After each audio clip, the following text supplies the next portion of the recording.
This is Pop Culture Yearbook. On this show, we pick pieces of pop culture that were important to us in a given year. We then discuss our memories and dig into those movies, albums, shows, and more.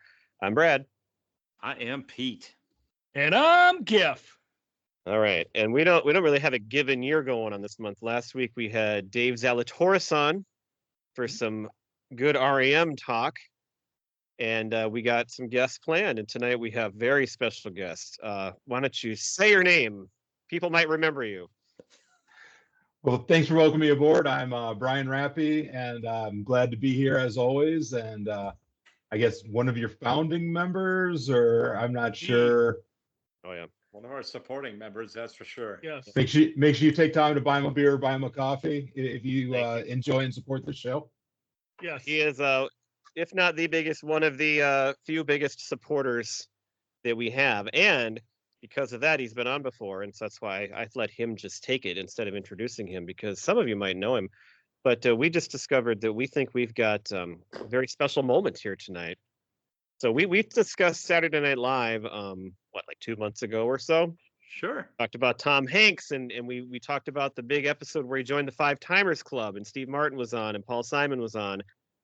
We've got a five-timer on tonight. Rappy is on his fifth time.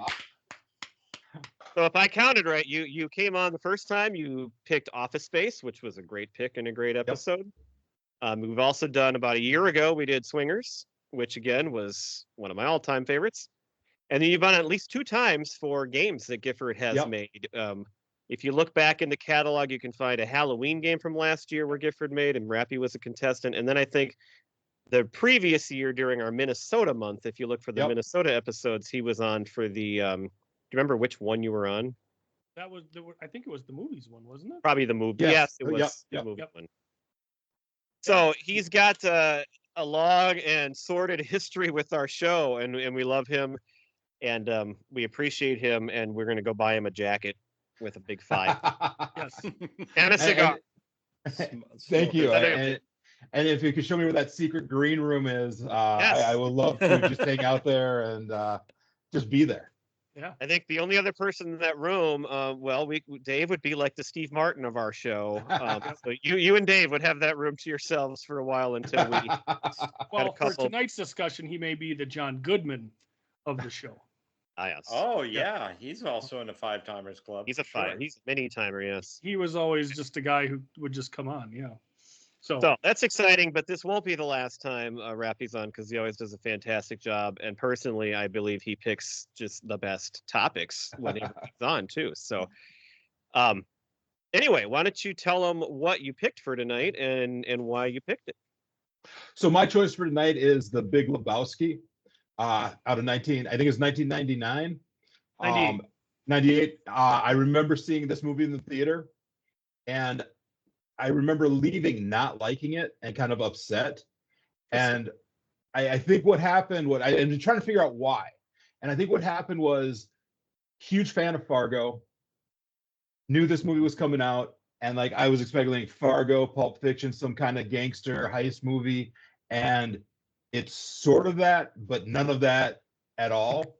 Mm-hmm. But then over the years, it's just kind of become part of quotes and just part, watching it more and more is like, oh no, this is a great movie. The characters are amazing. Nothing really happens, but it's amazing what happens throughout the movie. And then just getting realizing it's more of a comedy. There's more humor to it than a serious, dark gangster movie. And after rewatching it this time, I realized this is I don't think there's a title for it, but I'm calling it incompetence noir.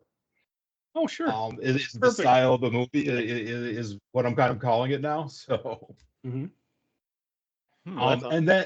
then from there on, like I said, it became part of my life. I am a ordained member of the Latter-day Dudists. So really? If you'd like to call me Reverend Rappy, that's fine. I've got the official paperwork, and in fact, the state has endorsed me, so I'm allowed to do weddings or officiate other things if needed. So my services are out there for any listener that may need it. I'll gladly officiate a wedding if need be. So I think our last guest that we had last week also said that he was qualified to do that. Yes, well. he was. Yeah. So yeah, best $40 I ever spent. So excellent. Have you done a wedding? You have, I think. Yeah. Haven't you? Yep.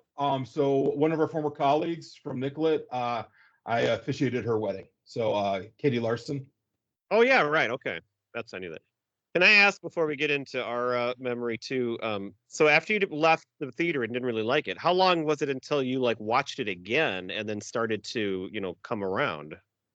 I think it was probably about. I think it was once it came out on DVD. There was like just hype around it, and I think seeing it in a larger group with friends, like in a party situation, also then we all started quoting it. We all started realizing it wouldn't be that bad to be the dude. Not really have a job, but have an apartment, and fuck it, let's go bowling. Oh, I forgot to ask. Am I allowed to swear, or is there a limit? Oh, or you go right ahead. Just don't go overboard, Okay.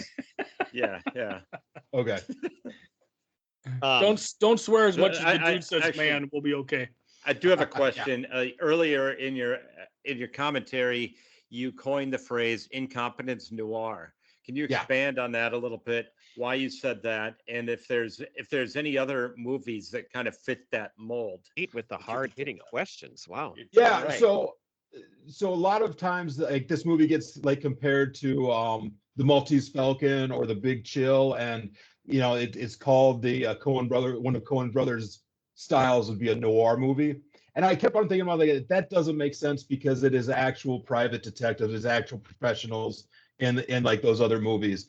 This one is they just stumble into it, and it's a bunch of nobodies trying to solve a crime that have no business solving a crime, but they're solving a crime. And but it's in the noir style. And so I just like I kind of thought about it today. It's like, no, this is just incompetence noir. So yeah, that's good. Can I go next, because I'm really surprised at his answer, and it's very similar to mine. I assumed this is a movie that you probably loved right away when you saw it. That's what I was expecting you to say. So yeah, I very similar. I didn't see it in the theater, but I was just a giant fan of Fargo. I loved Fargo and knew a lot about, was getting into the Coen brothers a lot. And this movie, it looked like it would be really good. And it, being the follow-up, but I just never got into it. I felt so out of the loop, and I don't even know when I tried to watch it for the first time. And it wasn't one that our group ever really watched. So I mean, that's kind of the big thing. So I tried watching it once kind of by myself, and I really lost focus, and I couldn't get into it. But I heard people talk about and they rate it like one of the best comedies ever. And like Gifford picked the dude for his, one-time characters. And I'm like, what am I missing here? So I was flipping through my TV like a month ago, and it was for free, I think, on Apple TV. And I was looking for something to watch that day, and I watched it just randomly before you even picked it. And I kind of liked it. And I thought, okay, I'm starting to get it. But it wasn't great. But then I had to watch it again now for this. And so within a month here, I've actually watched this twice. And I liked it more. And I think it's a weird movie, and it's good. But you mentioned the characters. I was on a walk tonight with my dog, and I was just thinking about the characters in this movie. They're all so great. And the actors, I mean, the casting is just fantastic.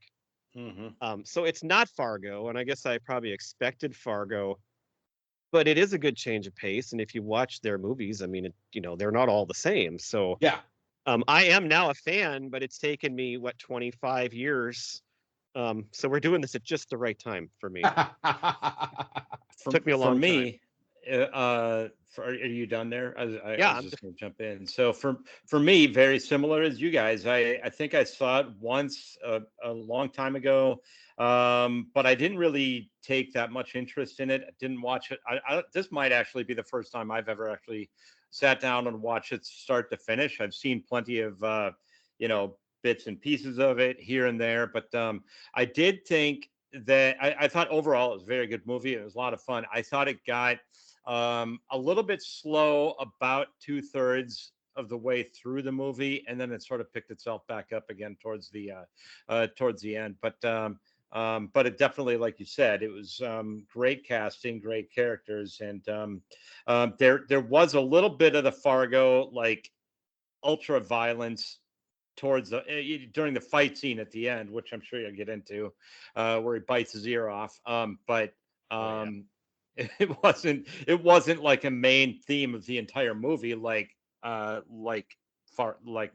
and some of those other ones. But I enjoyed it. Over to you, Gif. So I think Gif probably might have been the biggest fan early on. Maybe I'm wrong on that though. What do you got? Well, I'm trying to remember the first time I watched it. I think it was when I lived in Columbia Heights with 3 of my fraternity brothers after college. We'd go rent stuff at Blockbuster that was just up the street. This movie is it's all character driven. There's just no plot whatsoever. As a fan of Seinfeld, this is a show about he just wants to get his rug back, man. Nothing. That's all it is. And honestly, when I was watching it this time, it reminded me of this is like if John Wick was high all the time. It's like, because that whole first movie starts with John Wick's dog or the car, getting stolen. This is him on a crusade just to get a rug back that ties the room back together, Really poor guy. Together. So this is all about character, and there are so many great characters. The dialogue is so funny. The plot, don't even try to think about what's going on, because you just end up back where you were in the beginning. With the exception, there's 3 fatalities in this movie. You've got, obviously Donnie, that, like the narrator said, he wasn't jiving on that. You got Amy Mann's toe, and then unfortunately his poor car, the dude's car. But otherwise, at the end of the movie, everything's the same as it was at the beginning. And to me, like the Coen brothers, that is their deal. It is all characters, these quirky, goofy, just, they're not all their characters. And honestly, and I know Brad might roll his eyes at this one, but it's Coen brothers to me are a little bit of a gritty Wes Anderson. I knew you were going to say that. Wes Anderson, everything is bright and geometric and almost cartoony, like comic book, bright colored, but it's all goofy characters. And Coen brothers are the same way. They have so many great characters in their films. The plot is secondary to their movies, and that's what I love about this film.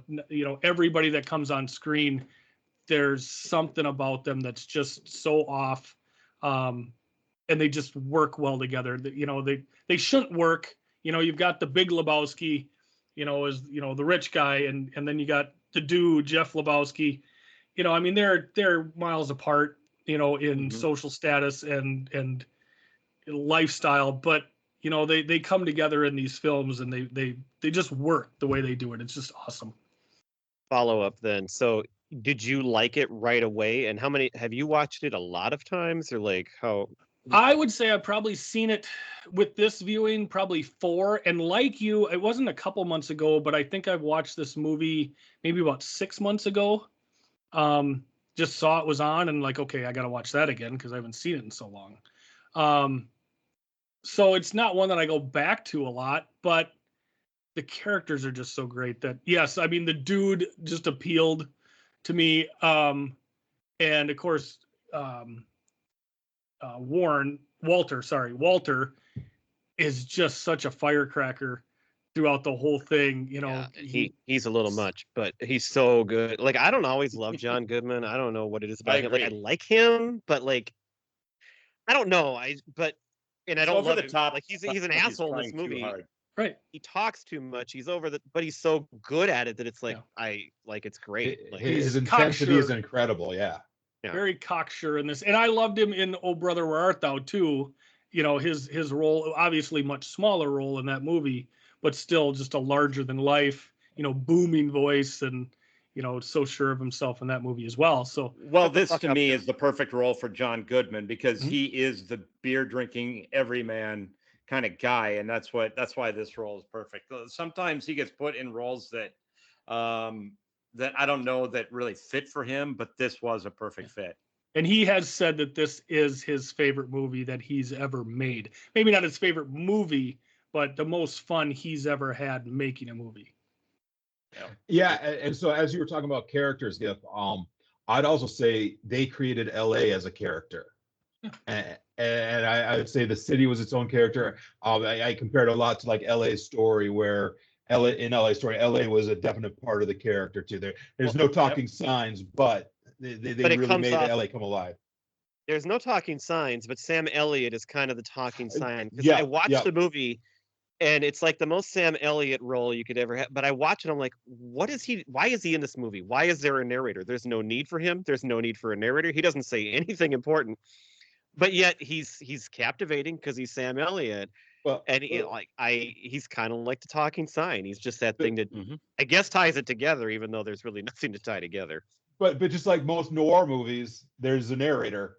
That's right. He doesn't belong there, so it is definitely incompetence noir. So and that's when you try to think, like, when you're watching this movie, it's like, where does he come from? All of a sudden he's just in the bowling alley, and then he's gone, and then he's back again at the end, and it's like, don't try to make sense of anything that happens in this. Obviously there's a chronological order to things that happen, but nothing ever really gets resolved, and it's just the characters are just so wonderful that's why, to me, it's just such a wonderful I did want to make mention of the fact that we said that they made LA a character. They did actually have a callback to Minnesota as well. With Moorhead, which is the hometown of our friend Dave. And of course, that's very close to Fargo, right across the river.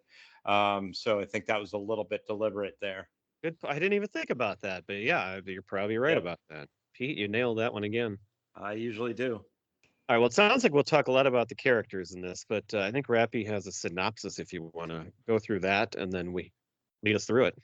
Yeah, so it's basically a story about the dude, or Jeffrey Lebowski, if you must, and how he just wants to go bowling, and he has a rug that ties his room together that gets destroyed, and he starts the quest to replace that, and then accidentally becomes a detective bagman that hooks up with an artist, and then there's some nihilists, there's some porn stars, there's just a smattering of everything, a pedophile in the bowling alley, so yeah, multiple characters, and then they travel around LA trying to find $1 million that may or may not exist.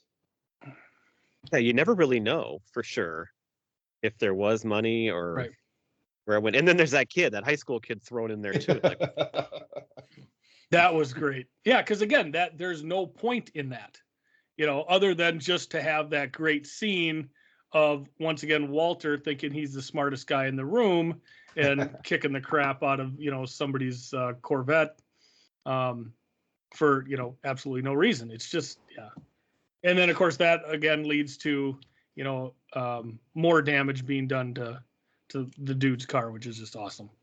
Yeah, so like alluded to before, the movie starts off with a tumbleweed just drifting into LA with Sam Elliott narrating over the top, and he basically followed the tumbleweed into a bowling alley where the dude meets the cowboy, or Sam Elliott, and kind of starts off from there, and they're just hanging out, or not. It's not bowling. It's the grocery store where he's buying milk and writing a check for 69 cents for his White Russians, which I do have a beverage here. So a little White Russian. Did you happen to notice that he post-dated his check to 9/11? I did not notice that. So that would have been a year. So the speech that he was watching George Bush give was given in 1990.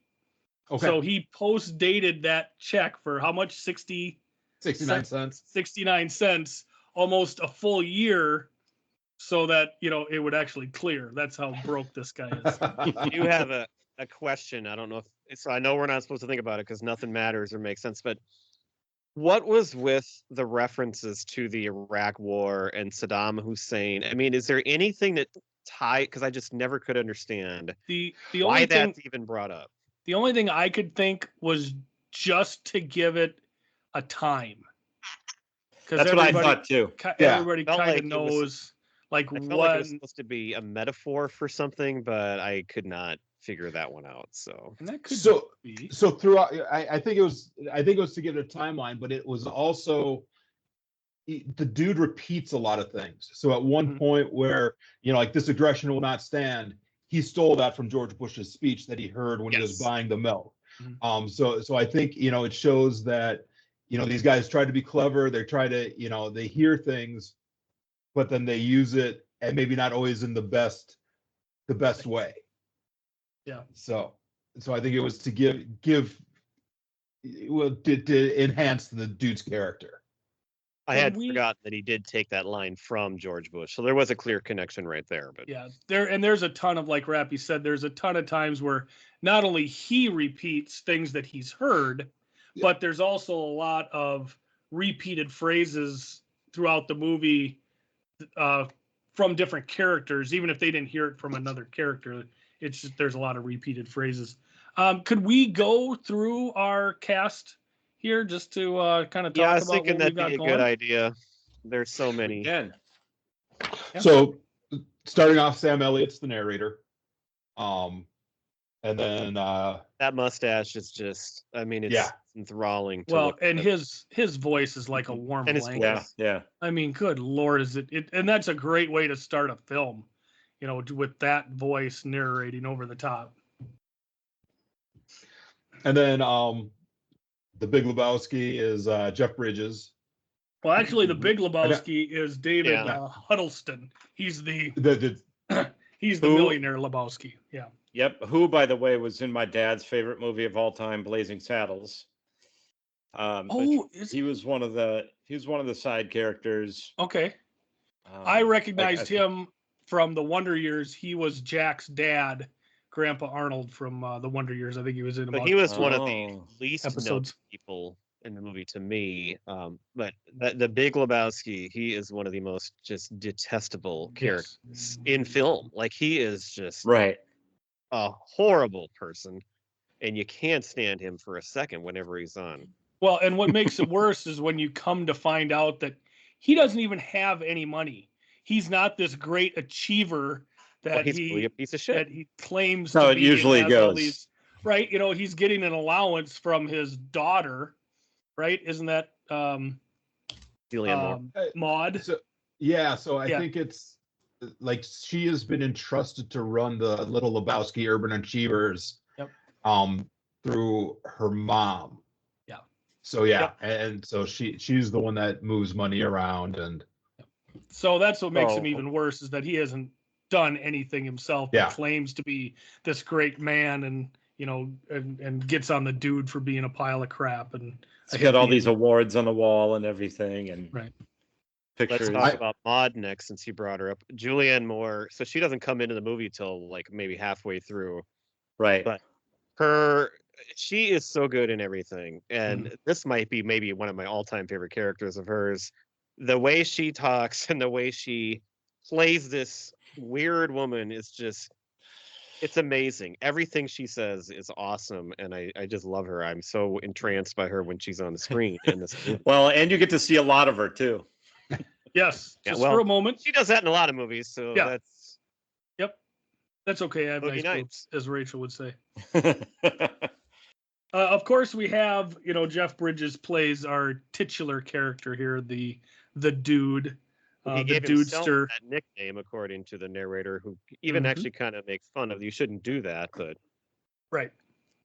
But if you're going to give yourself a nickname, that's a pretty solid one to have. I do have a lot of questions about this guy. Like, where does he get any money from? How does he even support that horrible life that he lives? You got to give. So I have a partial answer. In the original script, it was cut out, but it was going to be that he was the heir to the Rubik's Cube fortune. And they cut that from the script, and they never say where he gets how he makes any money whatsoever. Obviously, he's not living high on the hog. No, not by at any all. stretch. He basically needs money to get to the bowling alley and for, Kahlua and vodka and half and half, which he leaves out on the bar. You notice that? His half and half sits out all the time. It's never in the fridge. But he's always checking it too. Right? Every time he goes to make it, he sniffs it. So. That would have been an interesting little tie-off there, though, if he was an heir to the Rubik's Cube fortune and he's living at the very bottom, and his counterpart is the Big Lebowski, who's living like a billionaire but has nothing, right? Mm-hmm. It would have been sort of like a reverse parallel kind of thing going, right? Right. Yeah. But what I love about him is that he doesn't care to have money. I mean, he would like to have the $1 million, but that's not what his priority is. His priority is the rug, which he just has this dumpy apartment. Nobody that lives like that would give a shit about the rug. But the fact that he keeps referencing, but it ties the room together. That's what was always hilarious to me. Right, because the room's a piece of shit. He's just the way this is an Oscar-worthy performance. The way he created this character and the quotes you've already said, a couple, like this aggression will not stand, and the shirt wrap he's wearing, it's just like your opinion, man. And the way he's just so like frustrated, but like, it's like he doesn't care either. He is. Right. If I knew the movie better, I maybe would have picked him in that draft we did where Gifford picked him, because he is definitely. I get it. I get the hype now after I've watched it more times. Mm-hmm. For sure. We also have, of course, John Goodman as Walter, the Vietnam vet who's still, over in Vietnam in a lot of cases, has an opinion on absolutely everything. And his opinion is basically wrong on just about everything. And it's just absolutely amazing. He comes up with this scheme of, trying to keep the $1 million, but of course he's wrong the whole time. Believing that she kidnapped herself. She being the current trophy wife of the Big Lebowski, played by Tara Reid. To me, that was my biggest surprise watching this movie, is that Tara Reid was in it, because she just turned into like such a joke, I thought. Mm-hmm. I guess this is pre American Pie, so by she's 1 year. Yep. Like, this is she doesn't have a big role. She doesn't have a lot to do or say in it, but still, just the fact that she's in this movie with all these accomplished actors, I was a little thrown off by that. I'm like, was that Tara Reid? Seriously? Mm-hmm. But she also is a good casting choice for that particular, for what she's playing, because there's not much there. Mm-hmm. Right. You've got Steve Buscemi, again, not his first run in a Coen Brothers movie. Playing Donnie here. And I just love how, we've talked about in Vacation, where Clark is constantly going, Russ, like before anything, even like his first words out of his mouth are Russ. And I love in this movie how the first words out of Walter's mouth is, shut the fuck up, Donnie. Like, no matter what.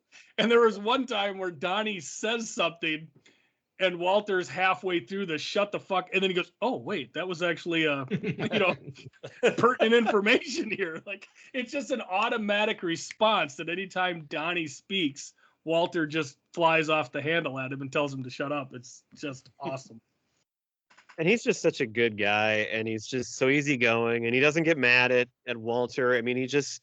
He's just there to have fun and be one of the guys, and Steve Buscemi is perfect for that role, just like everybody else is in this movie. Well, I kind of compared him to like the Looney Tunes cartoon where he's the little dog and Walter's the big dog, and he's just bouncing around him. Just wants to be part of the crew, happy-go-lucky guy, even though the big dog's always crapping on the little dog. That's what Donnie kind of reminds me of in this movie. Another one of my favorite characters in this is Philip Seymour Hoffman. He's always great, but this role's, I think, so different from a lot of the others. He's such a contrast to the guy he's working for, the biggest asshole in the world. And he's nice, and he tries to be nice to to the guests that come in, and it just the way he talks and he just acts so naive all the time. I think he's wonderful, and I love that he played that role as well. what I love about him is how he all, like you say, he's very nice. So when the dude tells him his name, that he's the dude, he refers to him throughout the movie very cordially as dude. It's just the best. Yeah. Every time the word dude crosses his lips, it just makes me smile, because it's proper protocol for the way that you speak to somebody, in his mind. And he's just such a great rich character in this. Not a huge role, but he's awesome at it. Right. It's not out of naivete. It's more out of politeness and professionalism. Like, he is the one professional trying to be so professional. That's trying to bring this, his crazy boss, and trying to keep things on even keel. And that's where that's kind of coming from. Well, and the scene where Bunny, the trophy wife, gets or they taken or whatever, and the way they call dude to the house, back to the house, and the way that Brandt opens the door into this study, like it's this reverence where he like bows down and opens the door and comes in. It's like he's going into a holy place, and we need to be careful and quiet, and because the big Lebowski is mourning. It's just, he's so great. Well, and going back to like when we first get introduced to him, and they're looking at all the trophies in the room, the dude is like just keeps on touching the award of the soul of the shoe, and he's like, please don't touch that. No, please don't. Like, and it's just same demeanor, same like a lot of, it reminds me of working with sixth graders. Like, please just stop. Please just stop. Please just stop.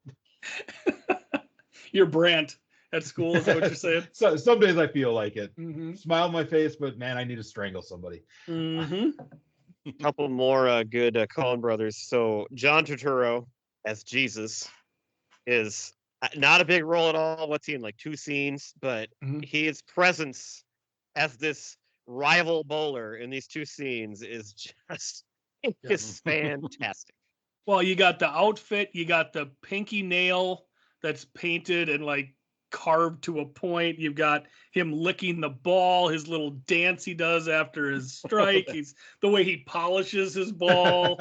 I mean, everything about him. And that's before you even hear him speak. And then the way he speaks is so amazing. And of course, this is our, as Walter calls it, our pederast in the movie. So that was he's so great. And his name is not Jesus. His name is Jesus. The Jesus. And the Jesus, right. You got the dude and you got the Jesus. Well, and that's just another, too, the contrast. You've got this like life and death type thing almost going on with how these bad guys and this money, but the importance placed on this bowling league. It's just, they're treating it like these are 2 equal things, and like they can't miss a league game. And I just love that. And they should be such contrast, and they're given the same amount of clout, and that makes it great too. The bowling alley is so important. Right. And I think, again, like Rappe said, the city of Los Angeles is one of the characters, and how many cities could encompass all of these different personalities so perfectly, where they do just mingle and mix seamlessly. I mean, you're not going to find that. You're not going to find these guys in Tyler, probably not going to find them, in Dallas, Texas, but in LA, all of these people are free to express themselves as they see fit. And it's awesome. And at a bowling alley, which can be a melding of interesting characters by itself, for sure. in really any town, because you get some really people from all classes at a bowling alley. It's like we were over the weekend, as a matter of fact. Brad and I went bowling. The bowling alley is the great equalizer. That's right. That's right. I got at least, I don't know if you got at least one more character here. Another great Coen Brothers character, and this guy's kind of like, we talked about Larry Hankin, who's in everything from Breaking Bad, and he was Kramer in the Seinfeld thing. Yep. Peter Stormare, who plays one of these guys who is in the porn, and his little acting in that porn movie that they had a clip of is So good. And he's the guy, of course, from Fargo, Steve Buscemi's sidekick, who puts him into the wood chipper. Yep. And he's in Seinfeld too. He when they have the Frogger, he calls the outlets the holes. The holes. The holes. Yes. I love that guy. He's so good, and he's again just a perfect casting for this role in this movie. Yep. Can we just make sure that everybody knows the name of the porn is called Log Jammin'? Yes, starring Carl Hungus.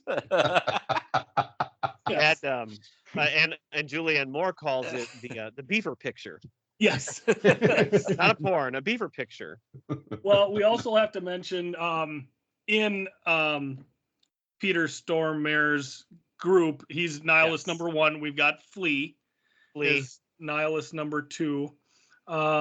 Another one I really wanted to mention was oh God, I can't find him on David Thewlis. He plays Brad Wesley in the first Roadhouse, and he, of course, in this he plays the pornographer, the publisher of these fine films. A great line in here was when he was talking to the dude about how the mind is the largest erogenous zone, and the dude comes back with, maybe in your case, or something like that. Like basically, I love that line. Yeah, maybe for you, I think that's what the line is. It's so good, and he says it so quietly. Like if you're really not listening, you might not pick up on it. But it's such a great line. Did anybody else get a when the 3 nihilists, especially, come back into the apartment later and they're all in black, Sprockets vibe? Yeah, yeah, I could see what you mean. Yep. With their marmot. With the German talking, and it was like Dieter there. One other character I want to bring up, maybe only Gifford might know this, but did you recognize, it's a very, very small part, but the doctor that Maude sends Jeff Lebowski to, who is he, Giff? That's Rajit. Rajit from How I Met Your Mother. The yes. See, and I completely forgot about him too. I almost fell out of my chair and tried to get Lincoln, you'll miss it, but yeah, he's undeniable there. Yes. All right, I wanted to make sure he said that one. Thank you. I have it in my notes here, but I'm not really looking at them, so I might have missed that one. Are there any other actors or characters in here that anybody can think of? I think we mentioned it earlier, but the nihilist that gave up her toe was Amy Mann. Oh yeah, yep. And we actually just brought that up in our show 2 weeks ago when we did our musician cameos. In the Huey Lewis episode, I brought up Amy Mann from this movie. Yes, so she doesn't. I don't think she says anything, right? I don't think she has any words. I think she said something. She like orders pancakes or something, but then they translate for her. Like I think she says it in German. Yeah. Yep. Yeah. So, but yeah, she gave up her toe. Yeah, that was okay. Yeah, that's probably about the. Yeah. I think that pretty much covers the cast. Mm-hmm. So, Rappe, take us back into your notes and scenes yes. you want to talk about here. So, after Lebowski, after the dude buys his half and half, he returns home to meet a couple of Johnny Treehorn's thugs looking for the money from Jeff Lebowski because his wife has been running up debts around LA, and they, quickly throw him into the toilet. And one of the first best lines I think is like, well, I'll look again, like as they're dunking him in this toilet, it's like, where's the money, Lebowski? Where's the money? Put me back in there. I'll see if I can find it. Right. I liked the first line I wrote down was right after that, where they finally kind of realize he's the wrong guy, which is pretty funny. But he's like, does this place look like I'm married? The toilet seat's up. And the place is such a dump. It's like, right. That's a great line. Well, and you would think if you broke into this place to wait on this guy to show up, like, this is why they're going there, to get the money from a millionaire. Like, this isn't the place of a millionaire. So again, this comes back to Rappe's, incompetence with everybody in this movie. Well, and Johnny Treehorn clearly hired, got some hired goons, and they just looked it up in the phone book. Oh, here's the guy we're looking for. We're going to this house. Got the name. Yep. There is right after that too, since Pete had brought up the bowling alley and all the characters. I love there's that opening bowling montage and you see all these different characters and there's a Bob Dylan song playing. And I thought that was a really cool introduction to the bowling alley right at the beginning there too. Mm-hmm. Yeah, and like the soundtrack is so odd, but it's so fitting of the movie. Mm-hmm. So these thugs then defile the dude's rug that ties the room together so well. Oh man.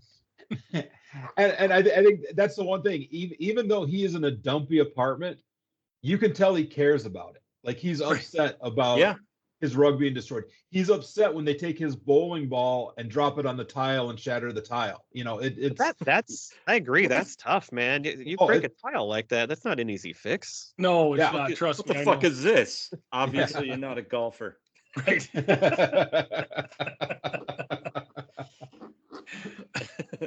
Well, and this leads us into the bowling alley, of course, where the dude is telling his story of woe to Donnie and Walter. And I just love how, Walter's just going off, on this whole situation. And Donnie tries to, chime in with some advice. And of course, the famous line here is, Donnie, you're out of your fucking element. He's so quick to cut off Donnie at any moment.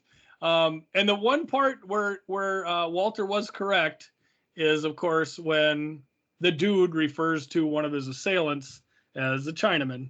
Yeah. And Walter says, that's not what we preferred say. Nomenclature. Yes, preferred nomenclature. Preferred nomenclature. Which is funny because you wouldn't think that Walter, of all people, would care at all or even know that. Yep. After going to Vietnam, although he did say that the Vietnamese were a worthy adversary, so there was some respect there on Walter's part for the Vietnamese that he fought. But yeah, I thought that was kind of interesting that was the one point I could find in this movie where Walter was in the right. And so I'm, they convince the dude that he needs to be repaid by Jeffrey Lebowski. So he decides to take things into his own hand and go to the Big Lebowski's or Jeffrey Lebowski's residence to reclaim his rug. And that's where, we get the introduction of the Big Lebowski with the dude, and it's like, well, if you want to call me, you can call me the El Dorino if brevity is not it's not your thing. Yeah. Yep. And so like, he's go ahead. No, I was just gonna say that I forgot now, so go ahead. He, as he's talking to him, you could tell he's just, the dude is just getting more and more frustrated. He puts his sunglasses on as Jeffrey Lebowski is, telling him the bum's lost and there's no free handouts here. So as he walks out, Brand comes back and is like, so, what happened? He's like, oh, he said I could take any rug I wanted. Yeah. Quick thinking on his part. Well, and actually, it's a rug, but is it really a big ass to go, the guy who's supposed to be like a millionaire, just to have him, just give him a rug or just pay him back? It doesn't seem like it's really that big of a deal to ask him that, but the guy is so mean to him and just such an asshole. And that, of course, sets everything in motion after that. But I'm on the side of the dude. It's like, you can go ask for your rug back. It's not a big deal. Go ahead. Right. Yep. And so as they're leaving with the rug, that's when they meet the Big Lebowski's wife, Bunny, and on my toes. You're not blowing, and she propositions him for $1,000. I'll blow you, and but if Brant wants to watch, it's going to cost him $100. He just laughs. He just laughs it off, and he's just as uncomfortable. Like, well, and as the dude's being escorted out, he's like, "I'm going to go find an ATM." He should offer her a check post date of the year to be see if that would work. So Rug gets back to the house, and then I have in my notes that they're back to bowling, and this is the big moment where Smokey's over the line and Walter just has his first real meltdown, where he's like, mark it at 8, dude. No, mark it at 0. You were over the line, Smokey, and then pulls out a gun, and they quickly have to get out of the bowling alley. This is not Nam. This is bowling. There are rules. Well, and I love how when they're in the car afterwards, and the dude is, he's mad, like he's upset with Walter about you can't do this stuff, and Walter's just sitting there going, I'm not mad. I'm calm. I'm totally calm. Yeah. Like, you're the one who's having the problem. It's like, oh my God, you're such a child. It was a league game, man. Right. Yeah. It's important. There's rules. I'm calmer than you, dude. Right. Yeah. Calmer than you. I thought it didn't feel like they rushed out of there. I found it really weird that the cops hadn't come, or that you do see the cops coming, but it seems like that's so much later that, like, I don't know, because that's a pretty big deal to be pulling a gun out like that in front of everybody. So, yeah, he just gets away with it, though.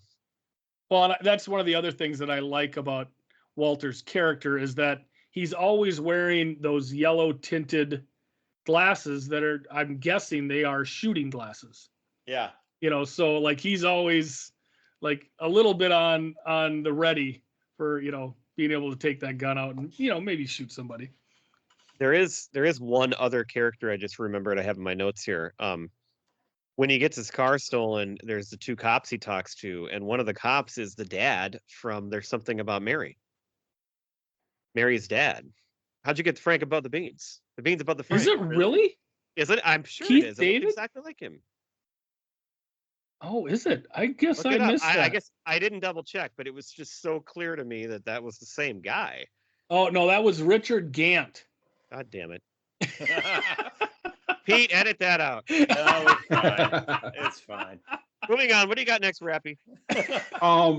So he ends up getting a call from the Big Lebowski saying, we're not mad about or Brandt's calling him in, and we're not mad about the rug, but would you, come in? We have some stuff we'd like to talk to you about. So has the second meeting with Lebowski,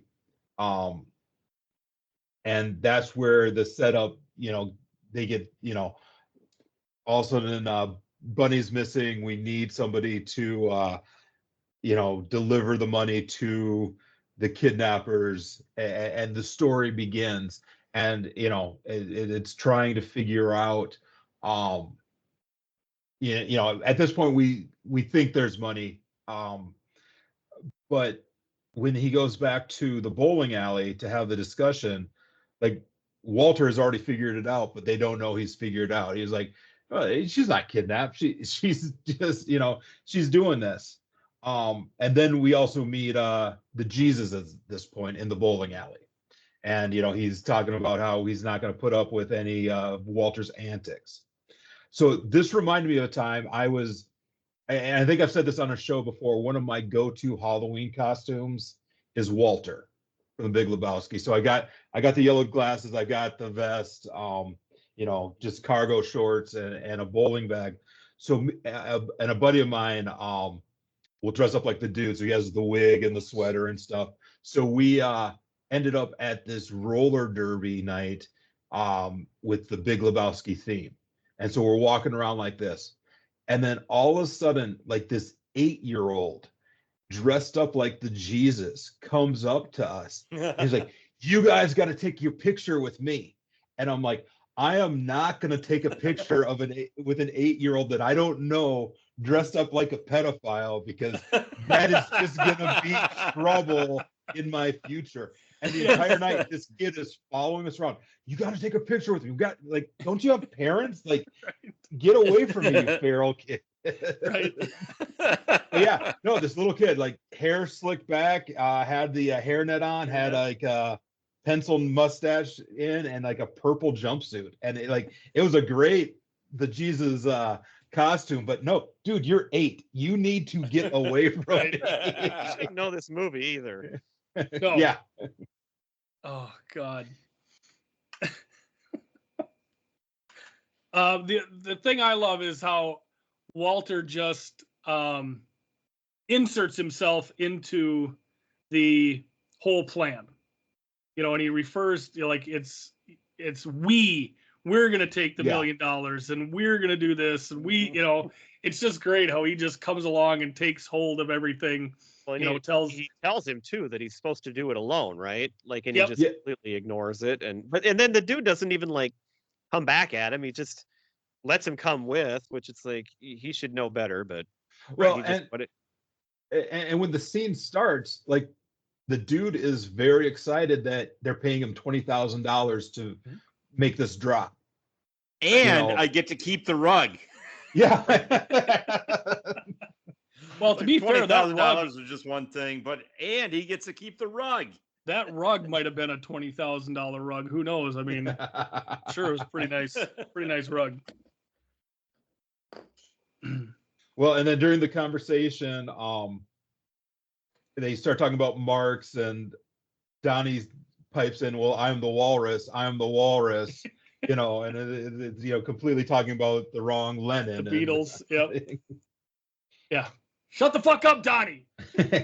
Well, and then in the background, again with the soundtrack, the Spanish version of Hotel California is playing in the background, and again, just an odd song, but just adding to just everything that's going on, and again, just another really good needle drop. Well, there's another one. This jumping ahead, we can go back, but I just looking at my notes here. The scene with "What Condition My Condition Is In." I love that song. That's a great one, but I just do not understand that scene at all. Like this whole dream sequence thing. Yeah. I don't get how that fits. I don't really get what's supposed to be going on there. But I love the song so much. It's a cool scene, and like, okay, I'm watching it anyway. I think it just shows what a drug user he was, and it could just have been an acid flashback. Kind of reminded me of Walk Hard when not quite the same, but in Walk Hard when he goes on drugs and it turns into a cartoon for a while there. Right. Yeah. Well, and he did make a comment. I think it was to Maude, and she asked what you do, and one of the things that he does do is have the random acid flashback. Yeah. Mm-hmm. And so that so he ends up back in his apartment, gets knocked out by was it Maud's men that time? Like, so that's the problem. Is there's just so many different things that happen to keep track of. Because they were coming to get the rug that he had stolen from. Oh, that's right. So he's knocked out, and they've taken him. So he doesn't meet Maud yet, but he ends up waking up, and the rug is gone. That rug had sentimental value to her, and the Big Lebowski was in no position to give it to the dude in the first place. Yeah. And then we get to him meeting Walter with the ringer to give to so the pager's ringing, and he's informed he needs to go drop the money off to the kidnappers. Mm-hmm. So he meets Walter, who hops in to his car with a bag of his underwear to give it weight. So dirty underwear. Dirty, yeah. Which he wants back later too. Yeah. Well, I think this is the first scene where the dude's car takes its first major hit of the movie, because he ends up, going off, and when Walter jumps out of the car, because Walter's going to confront the kidnappers, grab one of them and beat the crap out of them in order to find out figure out where they're at. Yeah. Yep. So I couldn't believe how this car kept running later in the movie. It kind of reminded me of Planes, Trains, and Automobiles. Like, for sure. How is this car still running? Or Vacation. That was almost the most far-fetched thing in the movie. Yes. Or Lethal Weapon 2. We have a lot of movies that we love where the cars take some major damage. But yeah, because Walter jumps out. Now the dude's got a quick grab control, and of course he veers into a light pole, and it's just amazing how this car keeps going. But I love how the dude jumps out, and he's got the real briefcase, and he's like running after these guys who are long gone on the bikes, like trying to tell them, I've got the money, and they can't hear him, Well, even before that, Walter doesn't explain the plan. It's just like, grab the wheel. Mm-hmm. I'm going to grab this Uzi. And Walter jumps out of the moving car, drops the Uzi. It goes off. They end up shooting the back of the car. The motorcycles grab the ringer or Walter's dirty underwear and takes off. And then the scene ends. Is like, well, fuck it, let's go bowling. Right. Mm-hmm. Yeah, and Walter, of course, he thinks he's in control of everything, and the dude, again, that's I think one of the great things about the dude is that he does have heart. Like, he's not just out for himself. Yeah, he's a complete lazy slacker, but he wants to do right by people, and he's met Bunny. Obviously, he finds her quite fetching, and he doesn't want anything bad to happen to this nice girl, and he figures, well, screw it. I got 20 grand coming my way. That's, fair price for, a quick drop, and that'll be good, so he wants to do what's right by. He expects to get treated fairly too. Like, in my rug back, he didn't do anything wrong. Mm-hmm. It's like even while they're he just wants to be made whole for what he's lost. Right. And while they're bowling, he is worried about Bunny. Like, did we kill her? Is she still alive? And Walter's like, she kidnapped herself. Like, there's nothing to worry about.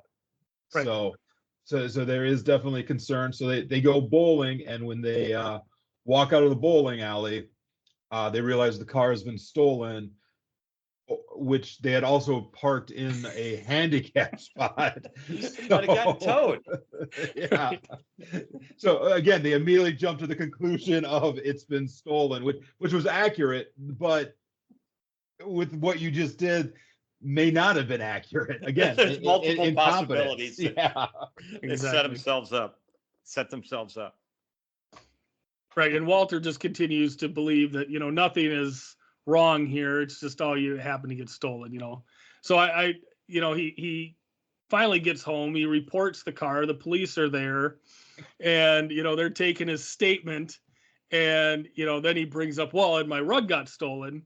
And the one officer's like, oh, another a separate incident. And then, of course, his phone rings, and he has the answer machine. Thank God he has this answer machine. That's kind of a big part of this whole movie, too. And here it is, Maude introducing herself and telling him that she, in fact, stole the rug and that they need to meet. So this is where he meets Maude for the first time, which is, of course, an interesting introduction to her character. I also like when they're filling out the police report, how they're going through it. Like, the police officers are going through his stuff, and they pick up the pot pipe, and they're kind of like digging through the ashtray, seeing the roaches. And you tell, like, the one officer's getting more and more upset on, why we have to be there. And the other one's just kind of like, it was almost like a Walter and Donnie esque police force, because like one was very excited. It's like, oh, there's another case. So. Right. Yeah, the white cop was all excited about it and like really interested in the story. And well, and what did he list as the things that were in there? I mean, he was trying to explain what the car looks like. It's green, and there's some brown and some rust, and then he had a stereo that was in there. The car stereo back though, with Credence. Yes, with CCR in it, and then of course he's got his brief. He had to mention the briefcase. Yeah. He can't say that there's $1 million in it, so just my business papers. Yeah, my work. Just my work, yeah, just my papers. So my work papers. Yeah. Mm-hmm. That's funny too, because the one thing they say, you won't get your stereo back or the Credence, and then when he gets the car back, that's actually what's in there is he can still listen to his Credence, and the stereo's intact.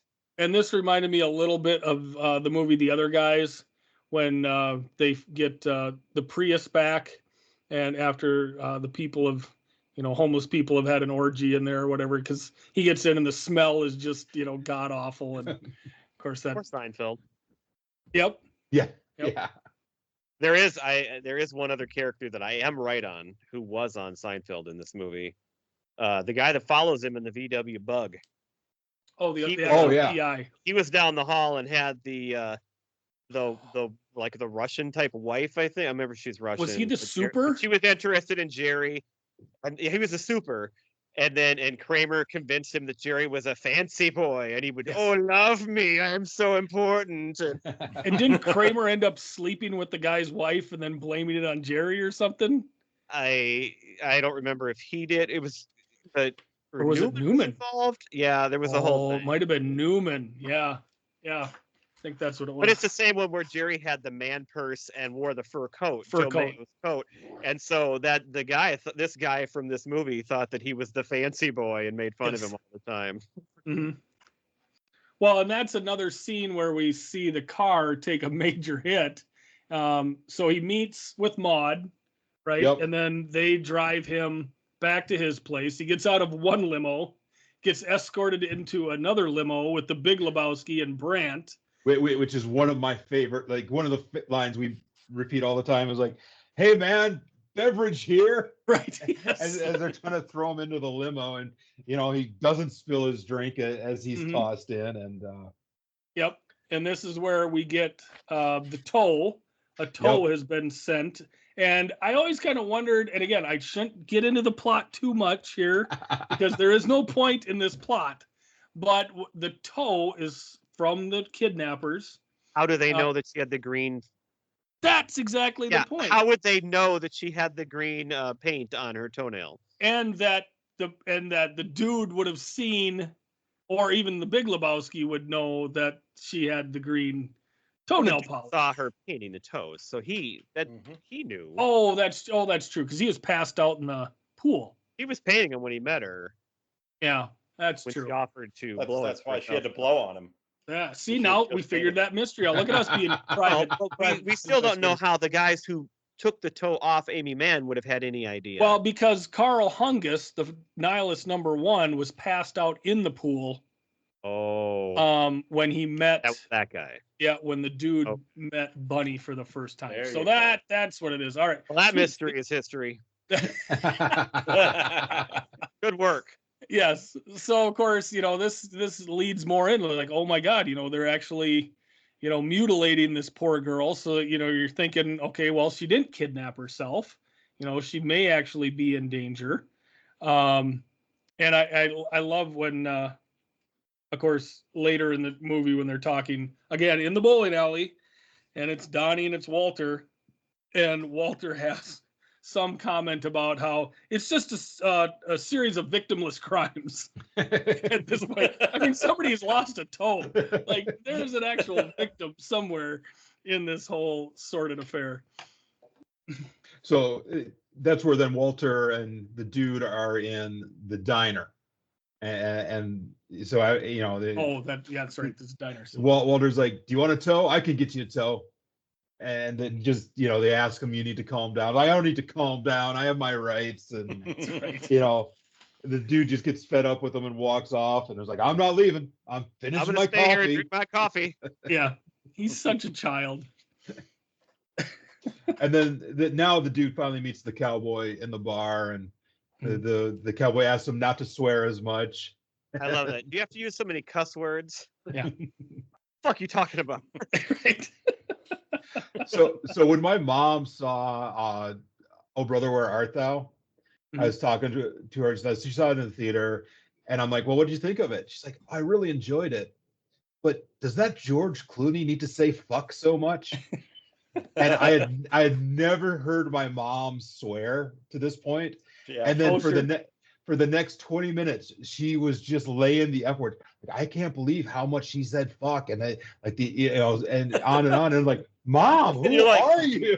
You're like, "Mom, maybe you're the problem." It's funny that came up here, and that she said it because there was a Coen Brothers movie that I watched, Inside Llewyn Davis. I didn't even finish it. I could not get into it, and part of the thing, it was, and this is going to sound stupid, but because I don't care about swearing, there was so much swearing in that movie that it just turned me off. It was like, what are we doing here? It was like a comedian that just swears for swearing's sake, which we've talked about on the show before. So they have a movie where I actually shut it off in part because of that, and here the dude's getting told that he's cussing too much, and your mom's saying that George Clooney cussed too much. So like, it's a running theme. That's funny. I think. Well, it was used 292 times in the film. In this movie, it was used 292 times. So yeah, and it was a lot, but it didn't stand out. If you consider this movie is how long is this movie? It's almost 2 hours. It's just under 2 hours, like an hour and 57. So that's about once. Oh God, I'll figure it out. You guys keep talking. You don't need to figure it out. I do. So we get the phone call that they found the car, and the dude goes to pick it up, and another great line after well, the Creedence tape and cassette player is still in there, but the briefcase isn't, and the dude asks the cop, "Well, do you have any leads?" And just the cops' response to that. We got any leads? Yeah, we got three more detectives working on it right now. We're working in shifts. So the F word is used about 2.5 times a minute. That's a lot. I'm solid math. Well, and the word man is uttered by the dude 147 times. Really? So that's about 1.5 times per minute is how many times he uses the word man. So man and the F word are used quite extensively. Yeah, right? Yep. There you go. All right, what's next? So then he finds the homework. The kid. Yep. Which, by the way, the kid who lives near the In-N-Out burger, which is very important. It's a good sandwich. Yeah. And I just love how Donnie goes, "Can we go to the In-N-Out burger?" And I mean, Walter just loses it on him again. He's like, "Shut up, Donnie." So yes, they go to the kid's house. And who was the kid's dad? He was a writer. Writer from, I think, a World War II show or a cowboy. It sounded like a Western, I thought. It sounded like a Western type show. Yep. Yeah. And Walter's just honored to meet them. But the guy's, had polio and is in an iron lung. So can't even talk with them or even communicate with them. But Walter's like, "Honored to meet you, sir. And we were big fans." And then Brandon, I think, was the name of the show. Yeah. Brandon. Yep. Yeah. Yep. And they decide to interrogate the teenager that stole the car, and the kid has nothing, is giving them nothing. Does he ever speak in the movie? I don't know if he does. No, the kid just stares at him. And again, it felt like I was at work with some of our students that, you want a response from them, and they're just like, "No, I'm not going to give it to you. No." Right. Well, and it's just great because, we come to find out that there was nothing in the briefcase. Yeah. So, they show up to this kid's place, and parked out front is like a brand new Corvette, I believe, right? Yeah. Shiny red, beautiful. So right away, that looks like the kids stole the money and went and bought a car. And, so they come in to talk to him, and, he doesn't say anything because he doesn't know anything. There's nothing. There's nothing for him to say, which we find out later. But that, at this point in the movie, it's just great because this kid's just stonewalling him, which is just, getting the ire of Walter to the point where, he starts yelling at him that he's, this is what, you're effing us in the ass. Yeah. And so he goes out. He goes out, gets a crowbar out of the dude's car, and starts beating the crap out of this car. And of course, this is one of the moments in the movie where you see a repeated line with different characters, because Jesus had mentioned to the guys about how you're not gonna F me in the, or I'm gonna F you in the, Oh, so yeah. Yep. So then Walter now later in the movie is using a variation of that line. And of course, we come to find out that this car is parked in front of the house, yet it's the neighbor's car. So he comes running out and grabs the crowbar and goes bashes the crap out of the dude's car. So, which is barely together to begin with. Right, exactly. And poor Donnie's stuck in the car, so he's in there while all the glass is crashing in around him and stuff. B, what are you gonna say? The next scene that we see them driving down a road with no windshield, eating In-N-Out burgers in the car. Yes. Those are pretty good burgers, aren't they? Yes. And the dude is just so pissed, and these other two are just so happy to have a burger. And then the dude eventually ends up at the pornographers, or the person that makes the Beaver films, house. And so I told you guys earlier that this is where I need to make a confession. I decided it would be a good idea for research purposes to have a THC seltzer while I was watching this movie. Oh. So I started drinking at the beginning. Once they got to Malibu, that's when it hit me hard. And it was like a Afro Man song. I could not pick up my pencil, and my notes are a mess right now. It did not give me, it may have given me insight at the time. Yeah, I don't know what I was writing for the last part of this movie. So well, and of course he goes to the pornographers, and what is the pornographer offers him 10% of the $1 million, because of course he's trying to collect the money that he's, I'm assuming, loaned to Bunny, and she's spent it all or whatever, or owes him a bunch of money. So he wants this $1 million. He's going to offer the dude 10%, which is $100,000 if he tells him where it's at. And the dude is under the impression that this kid has it. So perfect. So he rats out the kid. Right. I love it. He tells him his name like it's like you just know who that kid would be, or that he's even he's this well-known figure. Right. He's kind of tough. So he, of course, he's happy. He's going to get $100,000. Because that, he already knows where the money is. They just need to go pick it up. And so he, is having his White Russian, and he sees that, the guy writes something on a pad of paper. So he rushes over there to get the pad of paper and, figure out what it was. And it was just a drawing. Yeah. Just a drawing of a figure with a boner, basically, which was just a nice little touch. And then he gets drugged, gets another drink, and the guy drugs him. So we have another, drunken flashback type situation.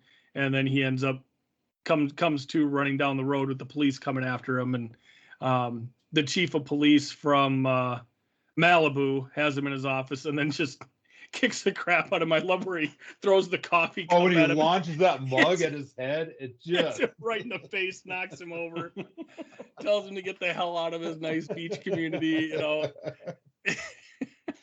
But this is where he's starting to put the whole thing together, right? Like, this is when it starts to dawn on him, if I'm not mistaken, that there was no money. Why does, the Big Lebowski is more than happy to have this girl gone. He finds out that, the Big Lebowski doesn't have any money. Yeah. That Maud basically funds his lifestyle.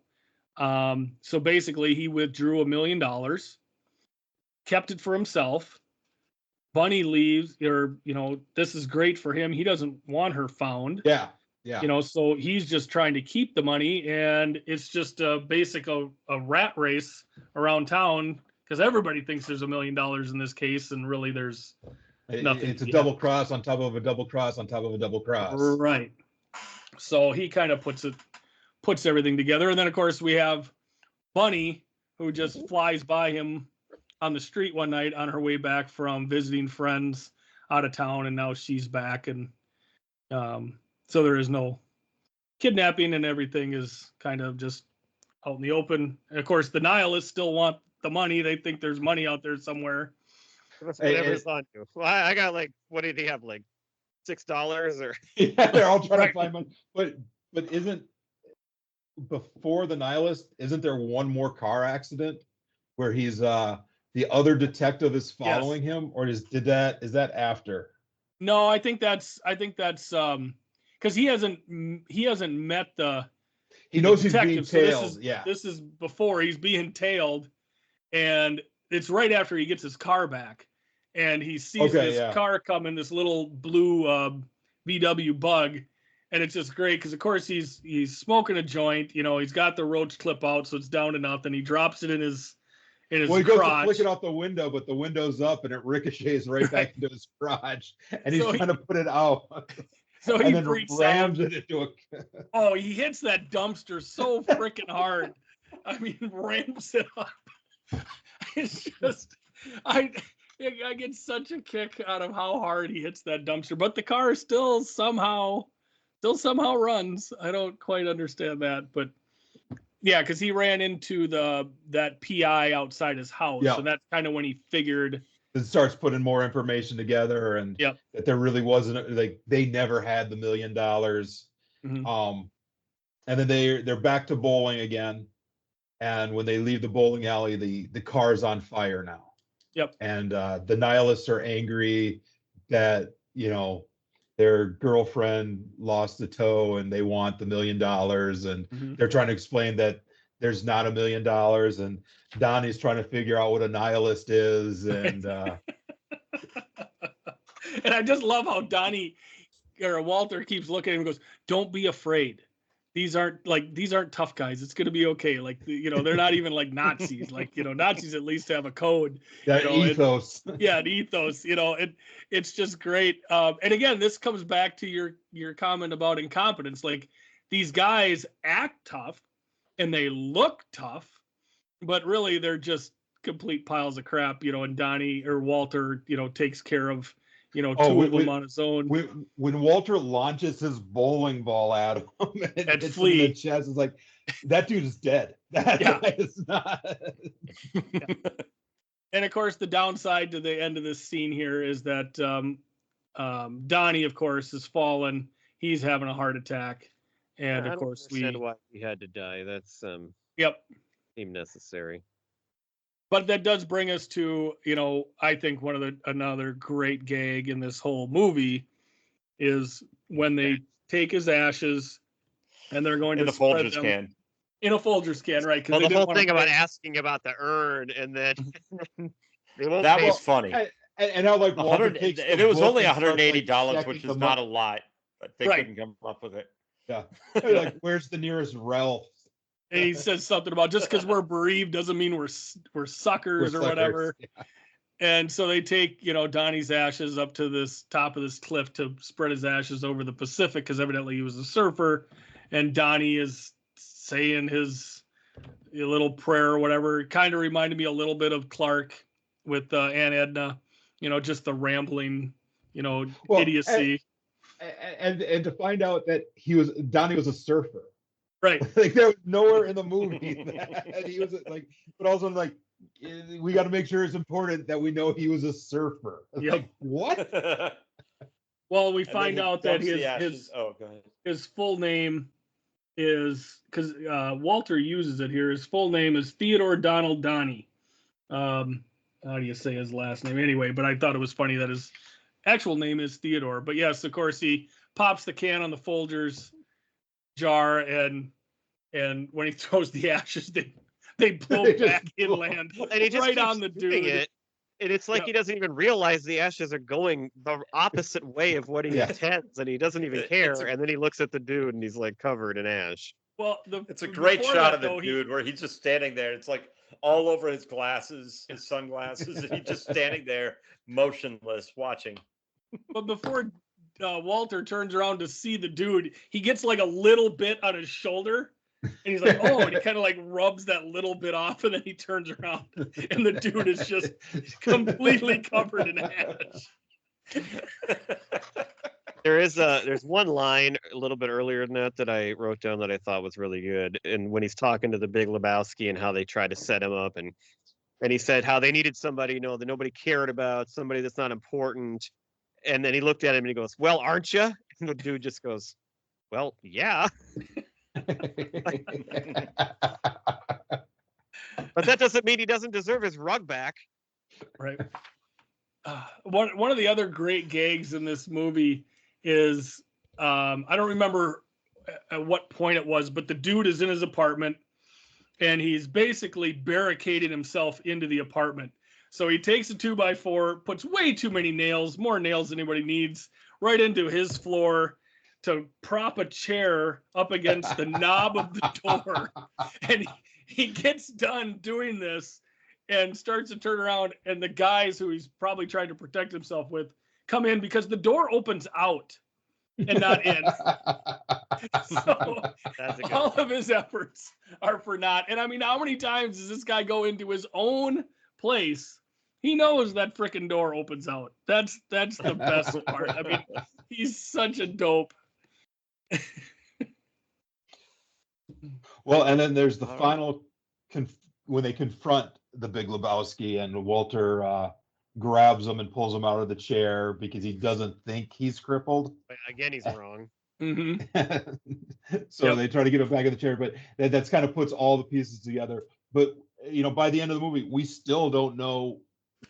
The $1 million is someplace, but we don't know who has it. Did it ever go back to Ma? Did it ever, did the Big Lebowski spend it all? Is it, did it ever get moved? Like, yeah, I always assume that the Big Lebowski still has that money. Yeah. He took it from the fund. Maud said that, she saw the books and there was a withdrawal for $1 million. So in my mind, he has that money. He's probably just stowing it away because, his allowance isn't quite big enough for what he gets. And of course, there's a comment to that earlier in the movie where, he said about Bunny, I give her an ample allowance, and then you come to find out he's actually the one who. And then Maud gives him my ample allowance also.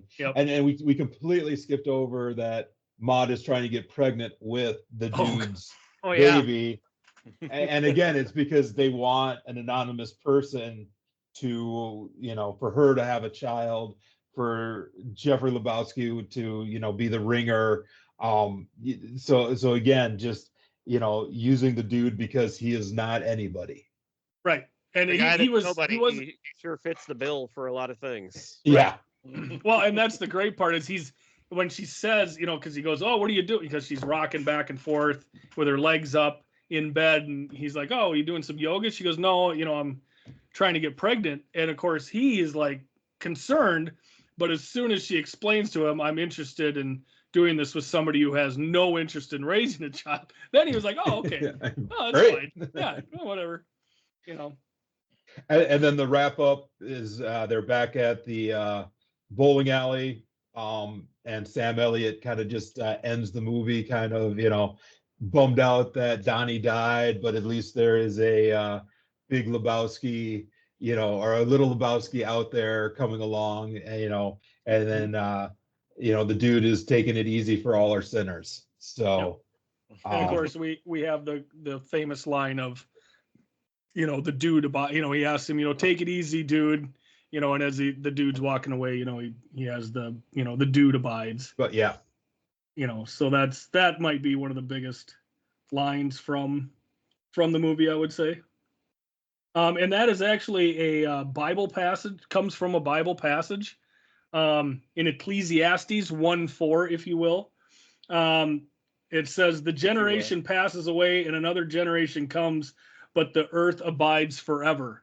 So basically it's, things will come and things will go, but the dude will always be there in his duditude, and just hanging out, everything else just passes by, but he's still there being awesome. Well, that's a great pick. It was really fun to get to know that movie better. Yeah. I enjoyed it, and I'm a fan. Yeah, no, I think it's definitely one of my favorites. I'm glad we were able to do it. And just, watching it, like I should have added earlier, like I watch it at least once a year, and it's usually my beginning of summer movie to kind of, as I get out of school and, get ready to just relax a bit. And it just kind of reminds me I need to abide for a while. Perfect timing. Yep. Yeah. All right, you want to lead us into your you created a draft for us.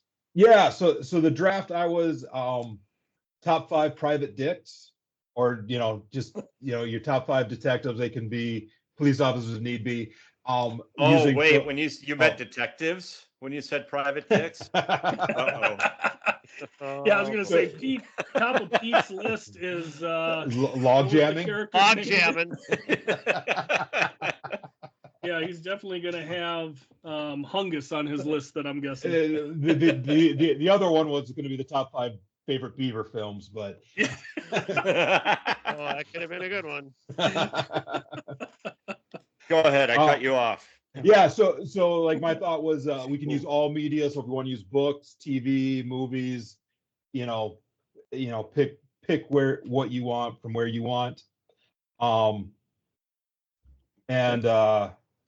I guess I'm going first, and we're doing traditional draft style. Yep. So absolutely. So my first pick is the private dick that gets all the chicks. You know who I'm talking about? Shaft. Ah. Uh-huh. All right. So order on this is Rappe, then me, then Brad, then Pete, and then we'll start back up with Rappe in the second round.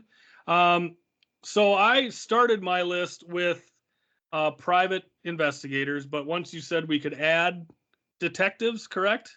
Yeah. Yep. Yep. So I've got some great private investigators here, but since we added detectives, I am going with Police Squad's own Frank Drebin.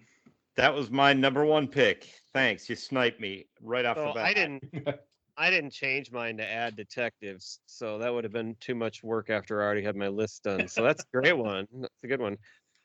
But I'm glad you left me with my first choice with a bullet here. Yeah. Patrick R. Healy from There's Something About Mary. That it was a toss up for me. I mean, if I would have been true to the list. Yep, that's a great pick. All right. Well, I'm very happy with my first pick then. I'm going with Fletch. Oh my God. I didn't even have him on my list. See, I've got a question mark next to that one because he's a reporter, but Irwin Fletcher is on my list. He's a reporter, but he turns into.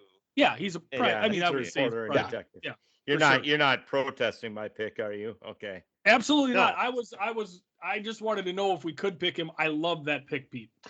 Great. I wouldn't protest that one. That is an excellent pick. For my next one, I'm going a deep dive into literature, especially from my youth. I'm picking Encyclopedia Brown. Oh. Pretty safe not to snipe me when you're going for literature. Yes, me too. Well, that's a little different kind there for the old kids stuff. Yep. Oh man, there's so many good ones. Well, I gotta take him. I gotta go with Ace Ventura. Yes. Gotta do it, he says. Yep. That was the first person I listed when I started thinking about this category. He would have been one of my next picks. All right. Well, I'm going to go with another one that is high on my list. Mike Ehrmantraut from Breaking Bad and Better Call Saul. That's a good one.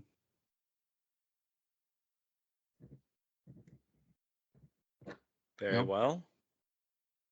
I'm going with Detective Joe Friday from Dragnet. Nice. Big one. Yep. Do I have to pick which? I'm thinking more the movie. That's what I was more of a character. I think you got the character. Yeah, you're picking the character, Pete. You're picking every single one of them. You got the radio show, the TV show, and the movie. So sure. My next one is David Addison Jr. from Moonlighting. Yep. I had him. Yes, he was high up there as well. Is that Bruce Willis? Yep. Bruce Willis. Yeah. Bruce Willis' character. Never watched it, so I don't really recognize the name. I think it's now on Hulu. So if you're looking for something to catch up on. Mm-hmm. And it includes Booger. Yeah. Well, he's become kind of our mascot in this. He is. That's right. He is. Season 4 mascot. All right. I am going with Axel Foley. He's on my list.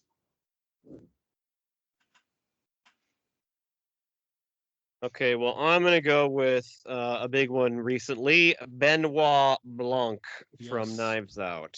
Nice. And The Glass Onion. Very good pick. Got a lot of good choices here, but I got to go Point Break. I'm going Johnny Utah. Nice. So good. Just on name alone. Yes. And even if you're not an Ohio State Buckeye fan, you still got to go Johnny Utah. I'm going with Marlowe. So there was just the movie that came out with Marlowe with Liam Neeson, but these also he's been a private detective for a long time. So Bogart played him in The Big Sleep. Elliot Gould played him in The Long Goodbye. So every generation there seems to be a Marlowe. The last one, Liam Neeson's, came out I think last November. Okay. So it seems like every generation. Marlowe. Marlowe, yep. Or no, Marlow. Oh, no E. Okay. I don't know that one.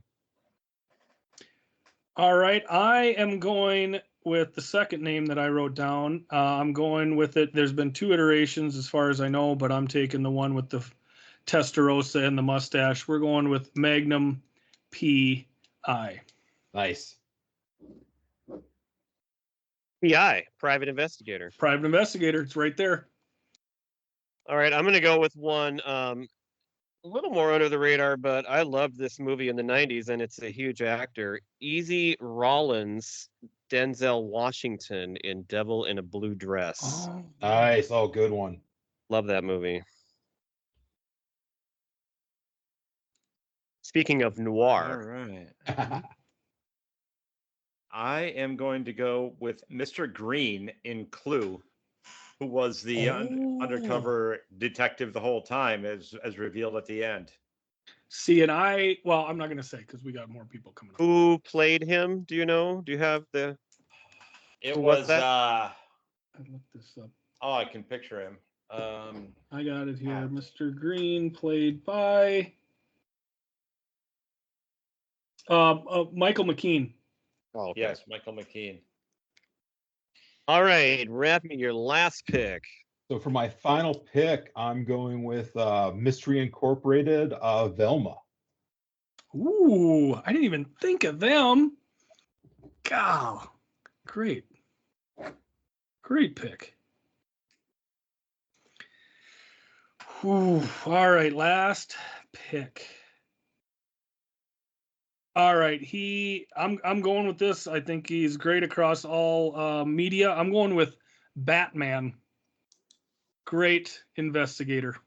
Interesting. Yes, absolutely. I found it. I didn't think of him as a detective though, because I think of him as a superhero. But he was on all the lists every time I search for great detectives. That's weird. Or whatever. Yep. Yeah. That's one of the greatest things. One of his best weapons is his mind. Always figuring stuff out. Because he doesn't have superpowers. Right. I'm going to go with the one that I wonder if you guys remember. We talked about SNL a couple months ago. We talked about, you're not going to do it. You're not. Frank Gannon, P.I. God, that was my pick. Incorrect police investigator. That was my pick. Dan Aykroyd. Seriously? I was so looking forward, and I deliberately saved it to the last. Oh, I'm sitting on it because I didn't think anybody else would think of it or take it. That makes my night right there. Unbelievable. Serves you right for stealing all those last week from our guest, Dave. God. That's right, Pete. So great that you had him down for your 5th pick, too. Frank Gannon. Very well. Incorrect Very private well. investigator. I could go a few different directions on this this last pick here. But just because I did want to do a comedy one, I'm going with Terry Seattle in Murderville. Oh, Murderville. Good. Terry Seattle. Good name. Rappe, you got any others you'd like to mention? So yeah, I got my honorable mentions. I have Decker, the Harrison Ford character from Blade Runner. Yeah. Sam Spade from the Maltese Falcon. Jake Gillette, I think, from Chinatown. And then Luther. So Idris Almost in the show Luther. Pete, here's another one I wonder if you had written down. Dr. Tart and Inspector Winship. Tim Conway and Don Knotts in The Private Eyes. I came across it. I didn't have it. I didn't put it down on my list. But your house. Yep. I have it on my list. Pimento. Which one? Adrian Pimento, a former PI on Brooklyn Nine-Nine. It's Jason Mantzoukas. You know wrong. Gene Parmesan, who was Martin Mull on Arrested Development. Sherlock Holmes. Nobody said him. Yep, that's a good one. Jackson Healy and Holland March. That's Russell Crowe and Ryan Gosling and the Nice Guys. Yep. The big one I had that I didn't pick was Hercule Poirot from The Death on the Nile and Murder on the Orient Express. I like through everything, but like the Kenneth Branagh ones I liked. Claude Kersick. He was the private investigator for the family on Cape Fear, played by Joe Don Baker, who tied up a little bear to the door, and then he got beat, or his head slid off by that same wire. Oh. Speaking of Kenneth Branagh, a movie I absolutely loved that came out in 1991 was Dead Again. It was his first movie with Emma Thompson, and it was 2 parts. He played Mike Church, an investigator, but it was in 2 different time periods. You see that, Rappy? Yeah. Yeah. It's been a long time, but yeah. Yeah, I watched it so many times in high school. A couple more. Harry Crumb from Who's Harry Crumb? John Candy. I had him on my list. We talked about Honeymoon in Vegas on this show. Sally Mollers, the dentist private investigator that Nicolas Cage turned to. In The Jerk, the madman Emmett Walsh turned into a private investigator when he, after trying to kill him, he came back as the investigator. And I'm kind of surprised Gifford didn't pick Joe Mentolino from Dumb and Dumber. Oh, yes. Oh, those are all my other ones. God dang it, that's great. Those were kind of a fun list to make there. Those. All right, I'll go through mine here. I did. You said Velma. I had Scooby Doo. I had William Somerset, who was Morgan Freeman in Seven. I had Riggs from Lethal Weapon. Elliot Ness from The Untouchables. And actually, I also had Malone written down. You know, depending, you could have picked either one. Do you guys remember the show Sledgehammer? Yeah. It was a comedy. The comedy kind of like Really Big Gun. Yeah, it was kind of like Naked Gun a little bit, but it was a TV show, and I used to watch it all the time. It was sort of like goofball comedy. I had Samuel Gerard, Tommy Lee Jones in Fugitive. I had John McClane down. Now, was he a detective? Yep. Would you consider he was a police officer? Yeah. Yep, he is a detective with the New York Police Force. All right. I had Gil Grissom from CSI. And my last one was Clarice that's Jodie Foster in Silence of the Lambs. I did have her down, but then she wasn't a PI, so that's why I took her off. Yeah, see, my list has got a lot of police officers, obviously. I've got Jessica Fletcher. She was, Murder, She Wrote. So got to have her in there. I got Columbo, Jake Peralta from Brooklyn Nine-Nine. I got Alan Gamble from The Other Guys. That's Farrell's character. Arcot Ramathorn from Super Troopers.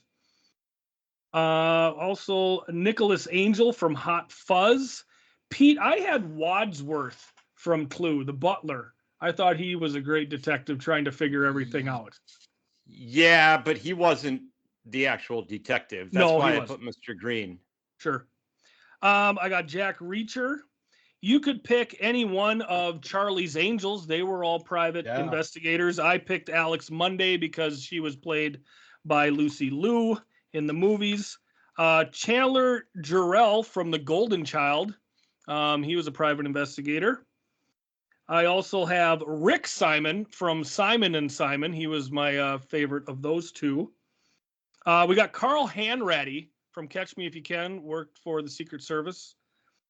And then I also have Michael Knight from Knight Rider. And then I think maybe possibly the greatest detective in television history, and that would be Lieutenant Mitch Buchanan from Baywatch. I mean, if he could detect where his keys were based on what he was seeing every day, good for him for being able to just find his keys in order to get home.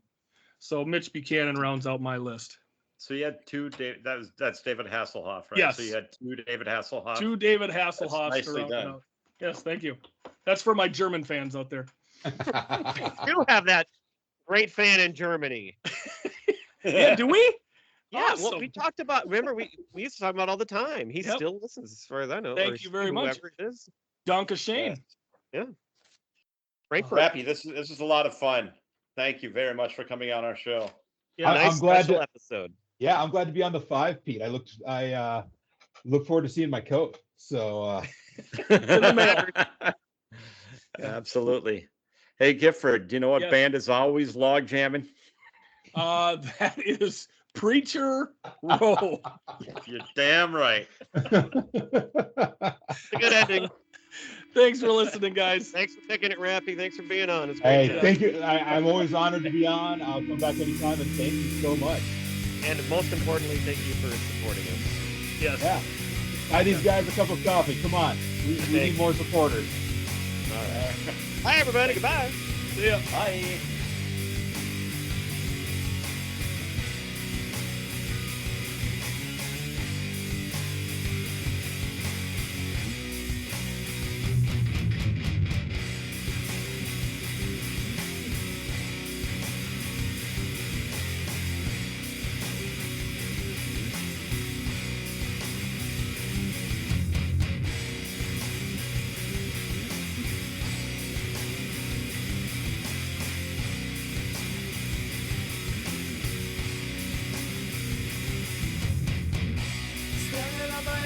No one's here to comfort me.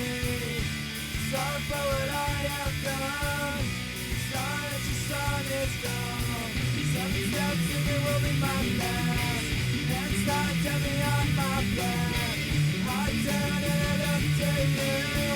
I'm scared, but there's nothing I can do.